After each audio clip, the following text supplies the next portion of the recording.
Hello, good morning. And this is Shambhavi from Planet Tomorrow. And I have no idea why I'm in the blue.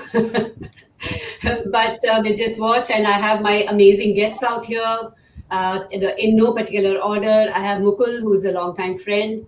And then I have here Mukul from Arthic Factory, Yuvraj from Sunmeet AE, and Bhavna who's the founder and CEO of Krishi Farms. So today is most celebrated day, or should I say, it is a day where we remind ourselves of who we are. World Environment Day for us, and thank you for everyone who's joining us now or who's going to join us later. And yes, I know the green has turned to blue, and I'm still wondering why that is so. Thank you very much once again to my wonderful guests. And let's start with Bhavna. Bhavna, thank you so much for being here. And Bhavna, you are a chartered accountant and you're taking care of Krishi Care Farms. Tell us a little bit about your background before we go further. Sure. Thank you, Dr. Shambhavi, first of all, for giving me this opportunity to be on this talk today on the World Environment Day. It is a topic which I'm very passionate about, and that is the reason why I had started Krishi Care Farms 2.5 years back. So, like you mentioned, I've been a chartered accountant, and all the while 20 years into consulting. But at our point in lives, we reach a point and where we decide for ourselves what we want to do, as our passion and as our purpose in the life. So that's when I decided 2.5 years back that what is it I want to do. So one of the thing which was on my mind was I want to create something for this planet, something for the environment, which the coming generations, I can leave a legacy behind for the coming generations. So with this thought, I took a leap of faith with absolutely no background in agriculture per se. But as we say, if we are passionate about some things, universe comes along, and makes it happen. Right. So I'm going to come back to you in just a bit, and let's now. I would like to take a little bit of an introduction from Yuvraj because you found your purpose, but you've been there for a while. Tell us a little bit about Sunmeet and tell us your background a little bit for our audience, Yuvraj. Sunmeet is an online store. It specializes in 100% vegetarian products.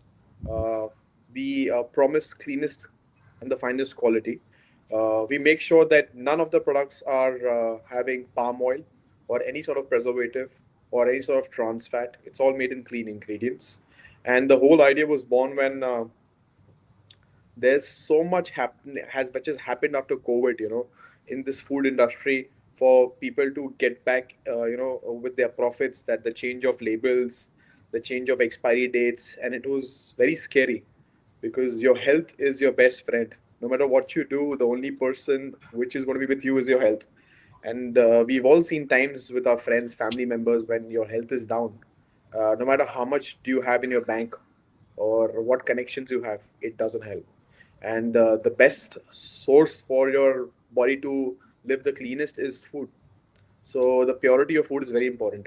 Even all Abs- scriptures and the religious scripts and texts have always told us, that eat clean, eat with a clean mind.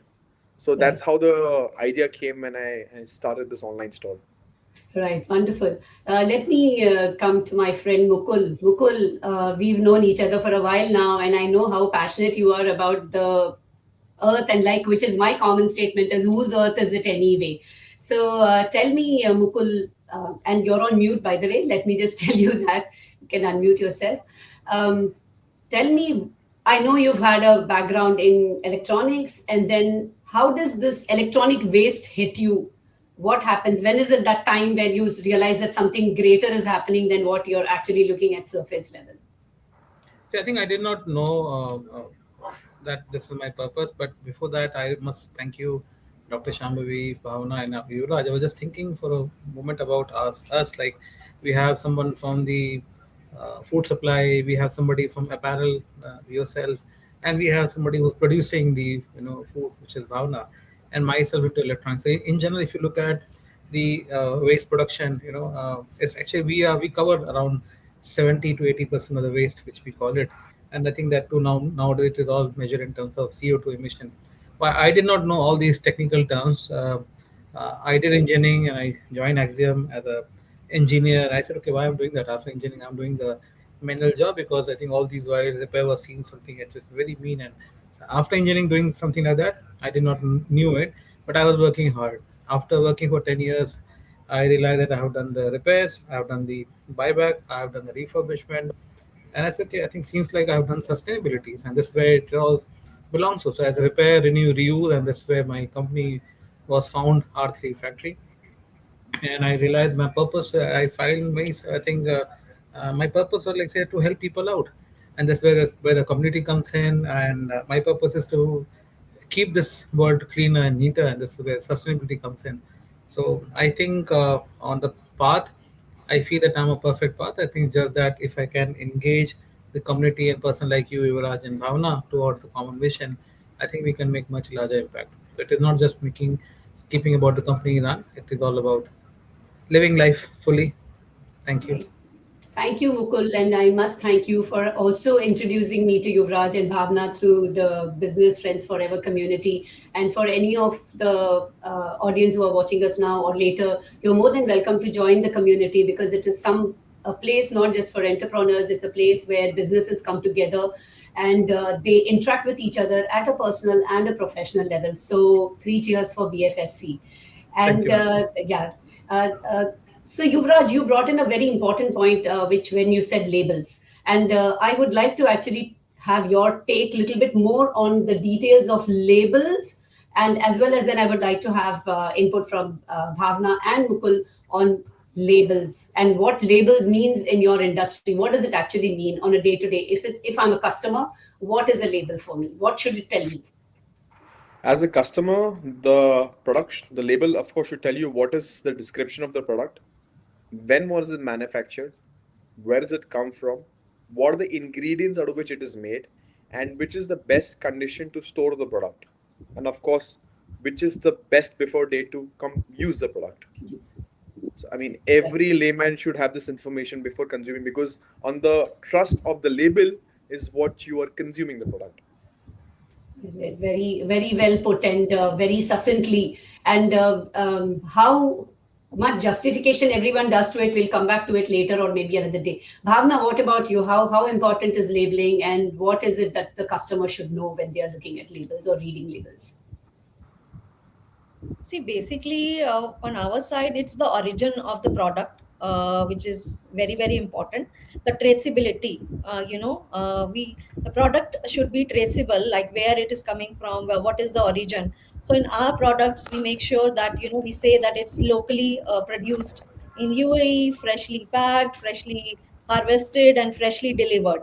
I mean, this is what our tagline is, that we want to have minimum to minimum storage as possible and bring fresh and healthy products to the customers on the daily basis. I mean, that helps on the sustainability part as well in terms of packaging. It reduces the packaging, and and local food versus imported food. These are the kind of things which we are trying to create awareness about. Mukul, how about you? What does labeling mean in? I know people look for features when they're looking at devices, but what about labeling? Yeah, so I think see, I'm into circular economy. So there are two economy. One is linear, one is circular. And I think I see that Bhavna and Yuvraj are on linear side of it, wherein Bhavna being a producer and Yuvraj being the further reseller. Obviously, he may or may not be producing directly. But I come into circular economy, and where my source is the community. For example, my source may be Yuvraj, Bhavna, yourself, or any enterprise which is already having the electronics. And when I have to take unit from Yuvraj and sell to Bhavna, so Bhavna would like to know that what is the condition of the device if she has not seen it. So labeling is nothing but the testament of being honesty about what am I buying from. And Bhavna doesn't care whether it has come from Yuvraj; she would care what she is getting into. So it is very important in I think in all the industry, but especially in a circular economy, because if the item is brand new, there's no questions. Product is a product. Every product is same. But when it comes to circular economy, especially if the items are not refurbished, because refurbishment further causes the damage to the environment, because you're still again consuming the outer parts of the device. So we try to make sure that whatever devices are, we tell the truth, and we also price it accordingly. So we have seen that there are many customers who are okay to buy scratch devices, who are okay to buy dent devices as long as it is fully functional. So labeling is very important. It is nothing but telling the customer that we are credible and we are not trying to fool you. We're not trying to make a broken, defective device look as brand new and try to sell you as brand new. So what it is, so it's just a matter of telling what is the condition, and I think that matters the most in our industry. And I'm sure it matters everywhere. Right. So it's interesting you speak about devices. I've lived in this country for 38 years, and I remember buying a particular brand of television which said that same brand from two different countries manufacturing, and the price difference of about 1,500 dirhams between. And all their statement was, this is made here and this is made here. And that's why the country of origin or country of manufacture or where it has come from does make a difference. And to Yuvraj and Bhavna, I don't think we've spoken about it, but my PhD was on fruits and vegetables. And it was actually of how fresh is fresh. So when Bhavna says that fresh is, when it's locally packed, and this was my question: if it's 3 to 5 days old when it's coming from wherever, and that point it's about 12 years back. So these labels are really very something which now has come on into the FMCG and stuff, where people are seeing whether it's their cleaning detergents or whether it is seeing what they are eating, what is the sugar, what's the protein. That has become very popular right now. But otherwise, this is something which has been there. Maybe it was a little bit in a lower level, but people are talking more about it definitely now. So let me ask you a question. On a sustainability quotient between 1 to 10, where 10 is maximum sustainable in everyday life, how sustainable are you, Bhavna? What's your sustainability quotient? See, I would say that because I am in manufacturing in the UAE, I'm trying to be 10. So No, it was for a personal, it was not business related question. It was a personal. yeah. So from on a personal level as well, I'm trying to make the choices which are sustainable. I think each one of us know what is right. I mean, it is not about the lack of awareness. Everybody knows that what is right, but what we lack are the practical ways of making those choices, right? So one of the easiest way of making those choice is, let's say, compost, right? Compost your waste at home. I mean, that can easily be done, right? Grow your own food. I'm not saying buy my food, right? Buy what I'm growing, but what I'm saying is grow your own food, as little as maybe some coriander leaves or mint leaves. These are the small ways where each one of us can be sustainable at our own levels. I mean, this is what my mission for this year actually is, that instead of just me growing the food, like all farms can grow the food, right? But what my vision is, that help each one of us in UAE grow little of our own, as much as we can. I mean, this is my vision, and I think we all can Yeah, reach some level of absolutely.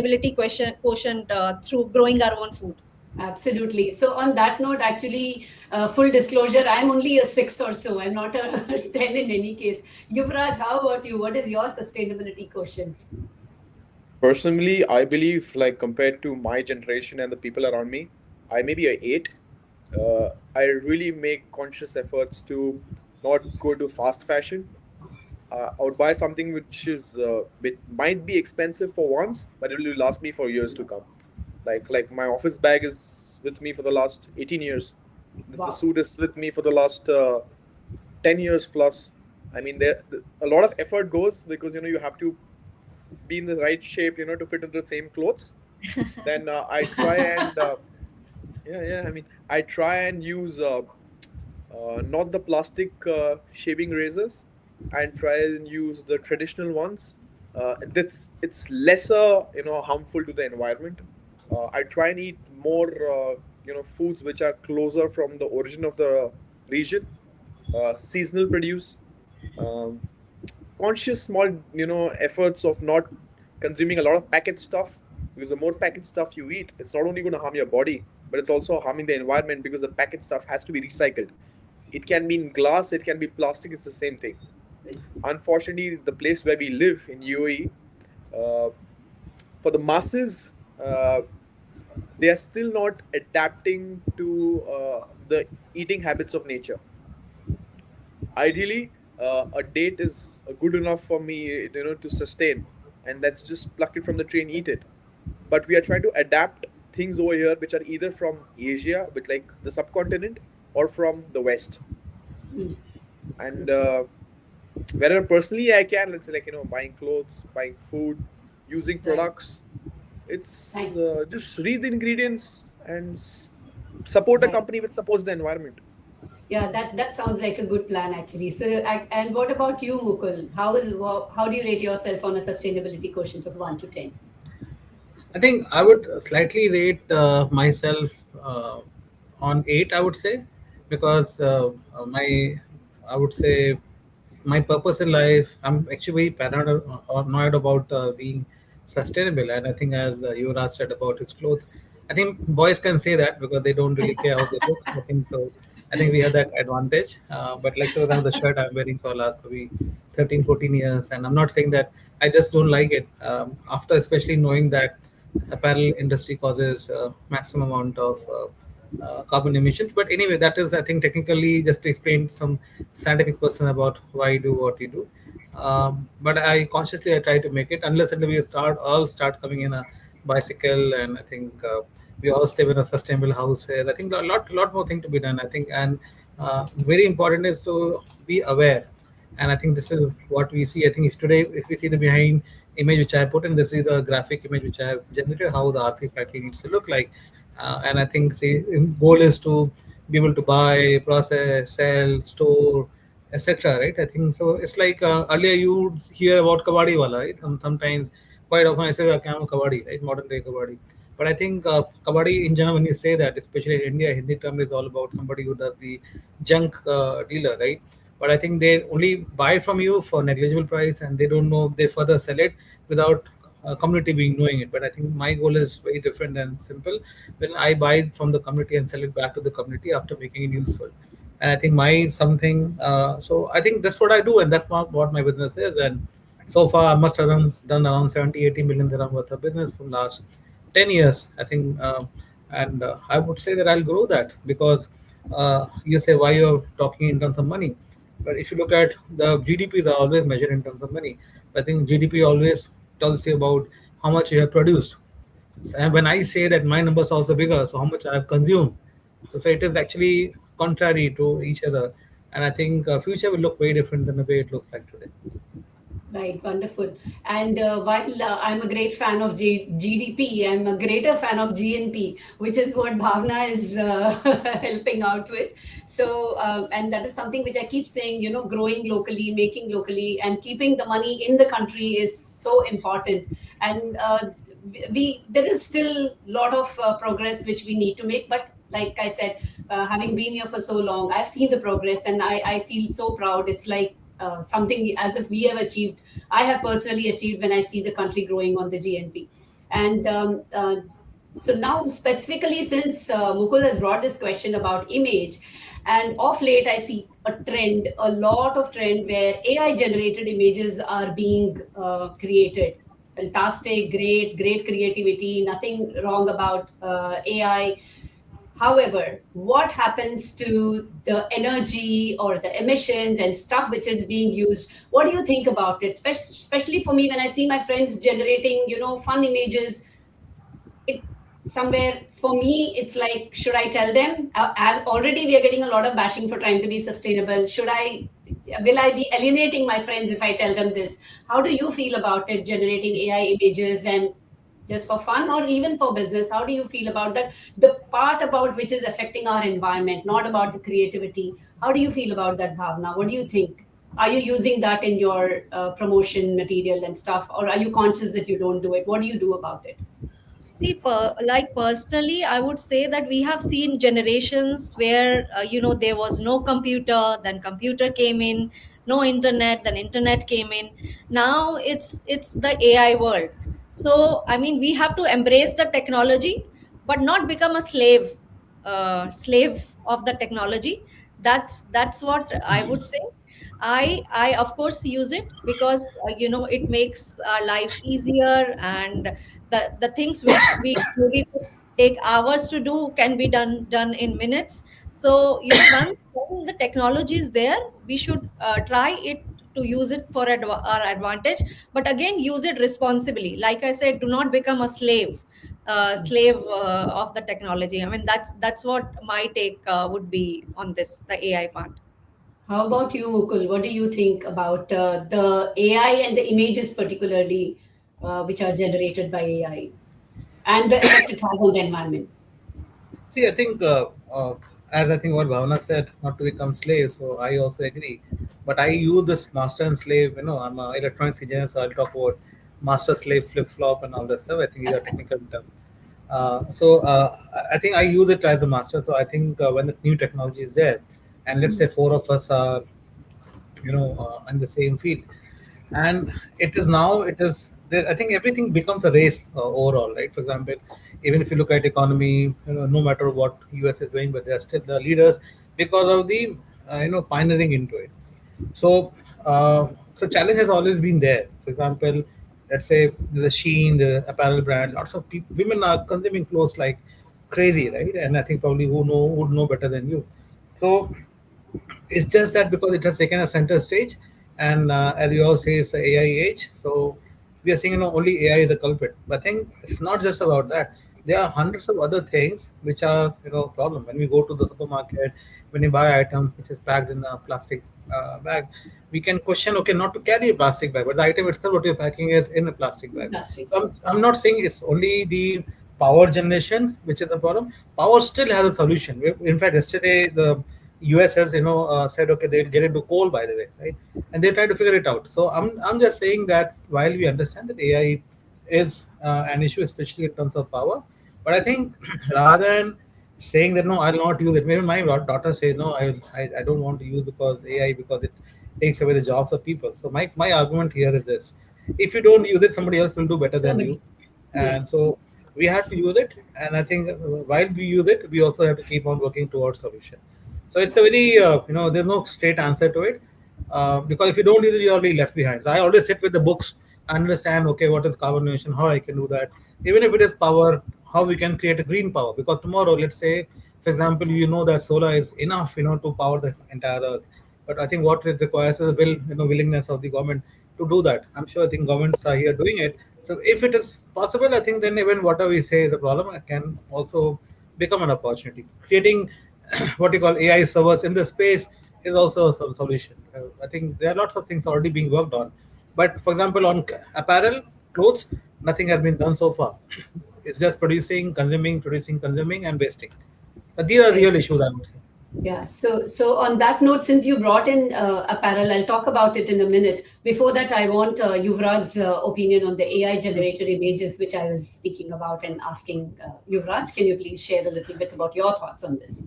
See, the key word to this is moderation and sustainability. The way, if you use it in a sustainable way to maximize the output from the input, I don't think there's anything wrong about it. Like, let's say a classic example. People say plastic is bad for the environment, but equally is glass also bad for the environment.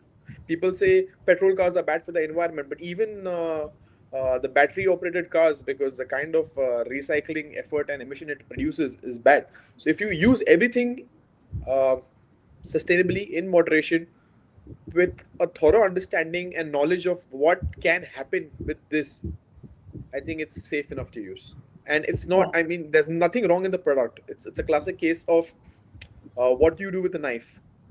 Would you use it to harm someone or use it to, cut an apple?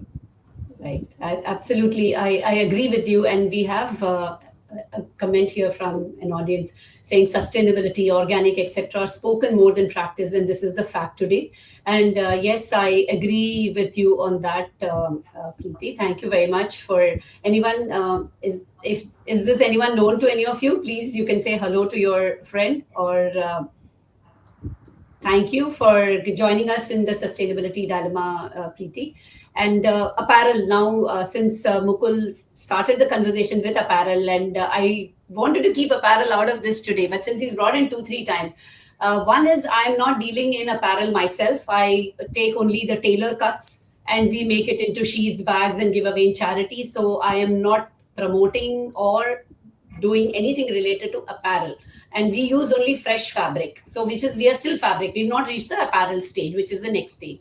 The second thing is, you will be surprised, Mukul, that there are so many initiatives where right from making the fabric which is there from the clothes back into yarn. There is so much of work which is going on. I have my friends at Dr. Linen who are doing this with only hotel industry.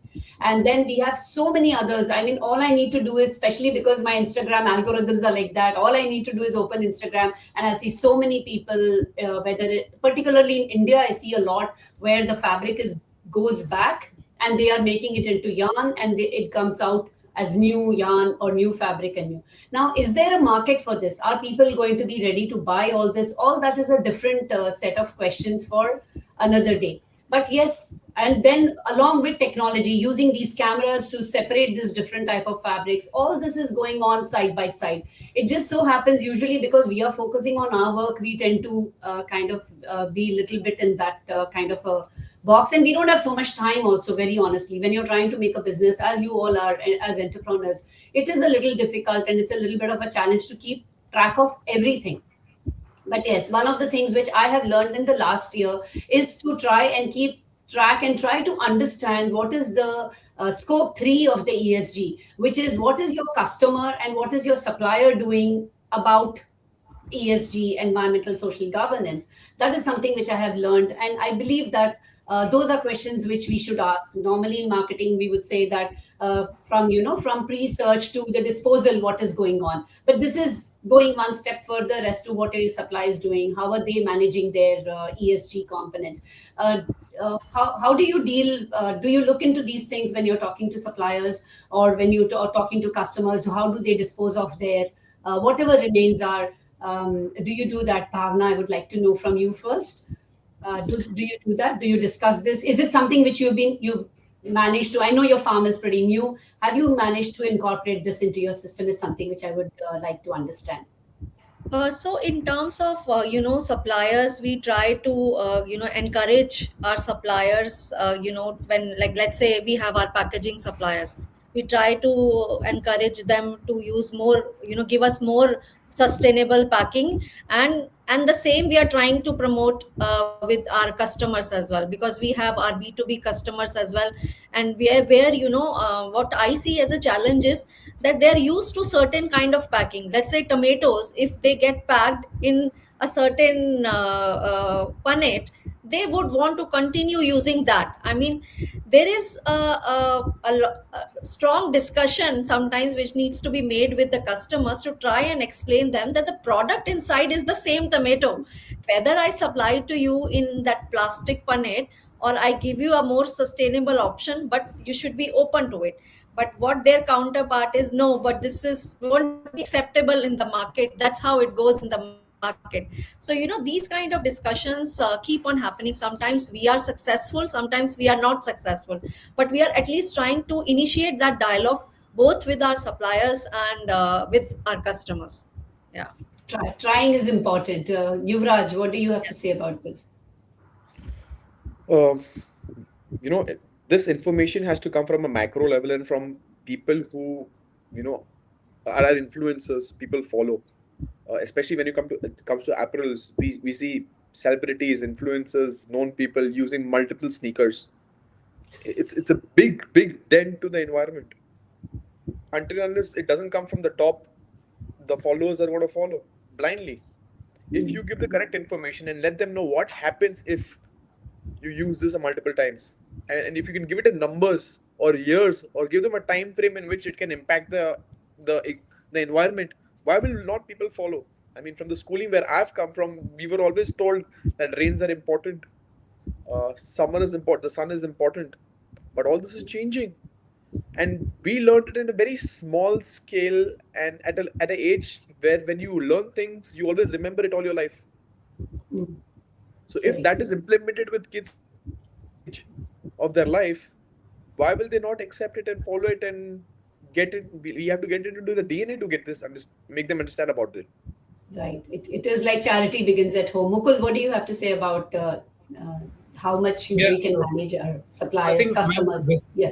this is my business. I think when I say business, means this is how I make profit, and this is how I pay to my people. And I really want to grow this at the moment. And whenever somebody sees it, like you see picture behind the scene, and that's kind of setup which we are working on, wherein uh, somebody can buy some items. Somebody doesn't use. I think because this is a common problem which we all have, not only in UAE, but I think you'll be surprised that UAE has got around 22 kgs of electronics compared to 11 kgs of electronics worldwide. So people are using double the electronics of what exactly they are supposed to use.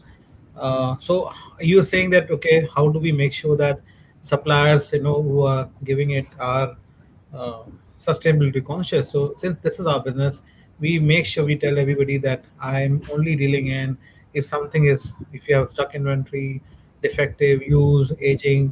And I'm not just like, say people say, okay, mobile is profitable, mobile can always give big business, but I'm open to all kind of electronics category for now.